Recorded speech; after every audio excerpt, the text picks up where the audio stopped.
सर्व मराठ्यांना स्थानिक आमदार मेहता तुमच्या हेतूवर मोर्चाच्या हेतूवर संशय व्यक्त करतात, तुमचा हेतू चांगला नाही असं म्हणतात. अरे हा याच्या अगोदर जो मोर्चा निघाला होता त्याच्यामध्ये तो मेहता तर सूत्रधार होता.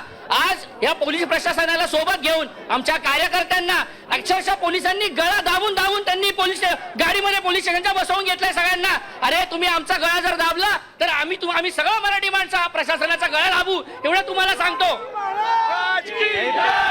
पोलिसांनी तुम्हाला देखील ताब्यात घेतलं, महिला तुम्ही सर्व मराठी बांधव येतात, तुम्हाला सर्वांना ताब्यात घेतलं. पहिले मी जय महाराष्ट्र बोलते. मराठी माणसावर खूप अन्याय होतोय आणि पोलीस हा आवाज दाबायचा प्रयत्न करतायत. आम्ही मोर्चा काढायला निघलो तर मोर्चा थांबवतायत. जागोजागी 2-3 जागेवर आमचा मोर्चा थांबवला आणि त्यांनी काही माणसांना जमाई केलं. तर आमच्यावर का असा अन्याय होतोय? आज मराठी माणूस एकजुटीने उभा आहे आणि गुजराती मारवाडी झालं हे लोक पण खूप दादागिरी करतायत. तर असं होऊ नये याची सरकारने दखल घ्यावी हीच मी. या ठिकाणी अनेक जण आपल्यासोबत आहेत. काय फडणवीस म्हणतायत की तुमचा मोर्चाचा मार्ग नीट मागितला असतं तर आम्ही दिलं असतं. आम्ही ना कुठच्या पक्षाचे नाही आहोत आणि मी मराठी आहे, मी महाराष्ट्राचा स्थानिक आहे आणि इथे फक्त मराठी भाषेचा नाही तर मराठी लोकांचा विषय आहे, ज्याचा मराठी रोजगारावर विषय आहे. परत आता इथे गुजराती लोक घर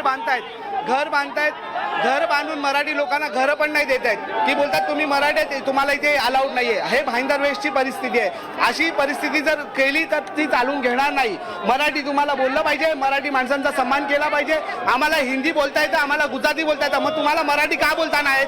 आणि जर तुम्ही स्वतःला मुंबईचे समजतात तर तुम्हाला मराठी बोललं पाहिजे आणि मराठी माणसाचा सन्मान केला पाहिजे आणि मराठी लोकांना रोजगार दिला पाहिजे. सर्वात प्रथम मराठी मुलांना रोजगार भेटला पाहिजे, मराठी माणसाचा विचार केला पाहिजे. तुमची दादागिरी चालणार नाही. तुम्ही मेजॉरिटी वाढवल्यामुळे तुम्हाला असं वाटत असेल ते तुमचा गैरसमज आहे की तुमची मेजॉरिटी वाढली आणि त्याच्यामुळे तुम्ही आमच्यावर दबाव आणाल, ते हे होऊ देणार नाही.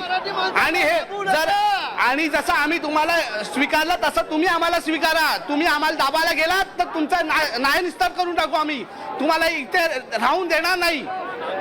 जर आम्ही तुमची रिस्पेक्ट करतो तर तुम्ही आमची रिस्पेक्ट करा. एक संतप्त भूमिका आपल्याला पाहायला मिळत आहे. ठाकरे असतील, मनसे असतील, सर्वच पक्षांचे नेते हे या ठिकाणी आपल्याला उपस्थित झालेले पाहायला मिळत आहेत. अभिजित पानसे असतील, याशिवाय ठाकरे गटाचे इथले पदाधिकारी असतील, ते देखील या ठिकाणी आता या मोर्चाला उपस्थित झालेले आहेत.